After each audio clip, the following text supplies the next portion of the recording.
پیارے طلبہ، اگلے تیسرے شاعر کی طرف ہم چلتے ہیں۔ یہ ہے عابد مناوری، گھوری نندن بالی نام ہے ان کا، اور تخلص عابد کرتے تھے۔ ان کا نوٹ بھی ہم پڑھیں گے، یاد کریں گے اور لکھیں گے، یاد رکھیں گے بھی۔ ان کی بھی ایک غزل میں پڑھ لیتا ہوں، آپ کوشش کیجئے گا جو غزل میں نہ پڑھوں اس کی تشریح آپ خود کرنے کی کوشش کیجئے گا۔ لیکن ایک چیز یاد رکھیے، اگر آپ گائیڈ سے خالی نقل اتارنے پہ بیٹھ گئے تو آپ کو اس کا فائدہ نہیں ہوگا، بلکہ آپ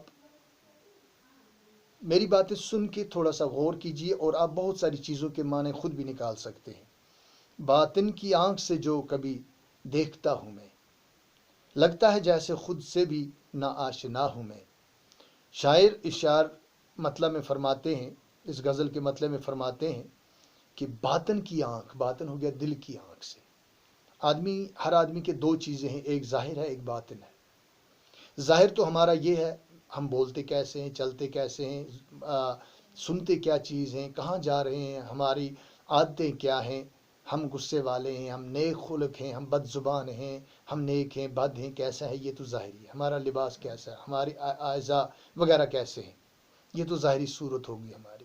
لیکن باطنی صورت یہ ہے ہماری تصور کیسے ہیں، ہماری سوچ کیسی ہے، ہمارے خیالات کن چیزوں کی طرف ہیں، ہمارے اندر کینہ، حسد، بغض ایسی چیزیں تو نہیں بھری ہوئی ہیں، ہمارے اندر اخلاص بھرا ہوا ہے، ہمارے اندر نیکی بھری ہوئی ہے، ہمارے اندر کیا چیز بھری ہوئی ہے۔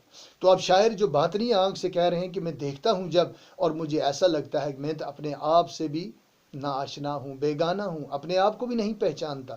جس طرح حدیث میں من عرف نفسہ فقد عرف ربہ، کہ جس نے اپنے آپ کو پہچان لیا، حقیقت میں اس نے اپنے رب کو پہچان لیا۔ اس در سے خالی ہاتھ ہی پلٹتا ہے ہر کوئی، دست سوال لے کے کہاں آ گیا ہوں میں۔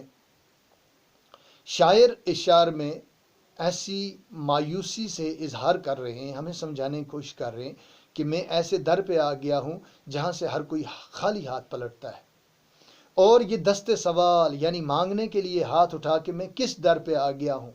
دنیا سے انسان جتنی امیدیں لگاتا ہے وہ خالی ہاتھ لوٹتا ہے، اس کے دامن میں کچھ بھی نہیں آتا سوائے مایوسی کے۔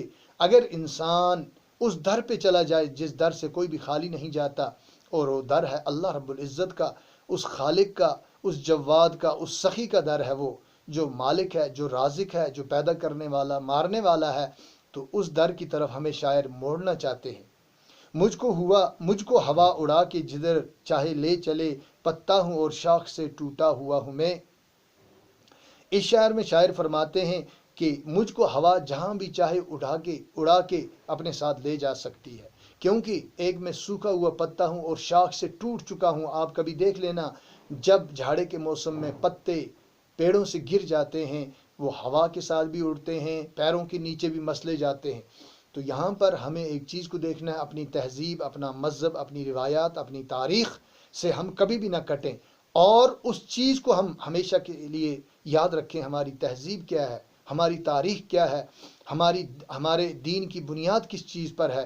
اگر ہم اس کے ساتھ جڑے رہے تو ہمیں کبھی بھی ہوا، دنیا کی کوئی بھی ہوا ہمیں اڑا کے نہیں لے جا سکتی، نہ ہم سوکھ سکتے ہیں۔ اور جب تک ہم اپنے اس پیڑ کے ساتھ رہیں گے، ہم اپنے دین سے جڑے رہیں گے، تاریخ سے جڑے رہیں گے، تہذیب سے جڑے رہیں گے، اپنی اقدار سے جڑے رہیں گے، تو ہم مضبوط رہیں گے۔ مجھ سا بھی سادہ لو زمانے میں ہے کوئی، اپنی تباہیوں پہ بھی خوش ہو رہا ہوں میں۔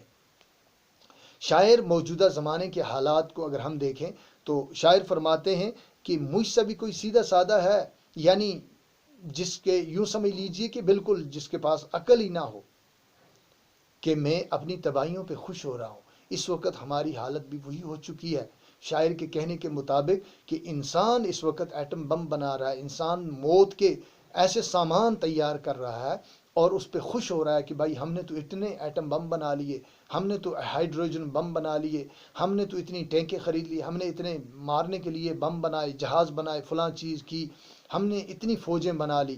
تو انسانیت کو مٹانے کے لیے انسان جس چیز پہ خوش ہو رہا ہے، اس کو معلوم نہیں کہ وہ اپنی تباہی پیدا کرنے کی کوشش کر رہا ہے۔ اب اس غزل کا مقطع دیکھتے ہیں۔ ہے ٹھیک یا غلط میرا انداز گفتگو، ہے ٹھیک یا غلط میرا انداز گفتگو، عابد جو کہنا تھا مجھے وہ کہہ گیا ہوں میں۔ شاعر نے یہ کہنے کی کوشش کی ہے کہ میں جس انداز سے گفتگو کرتا ہوں یہ انداز ٹھیک ہے غلط ہے، لیکن میں جو کہنا چاہتا تھا، میں جو کہہ گیا ہوں وہ میں نے کہہ دیا ہے۔ اب آپ کو میری بات سمجھ آئے، اچھی لگے بری لگے جیسی بھی لگے تو وہ الگ بات ہے، وہ آپ کی سوچ ہے۔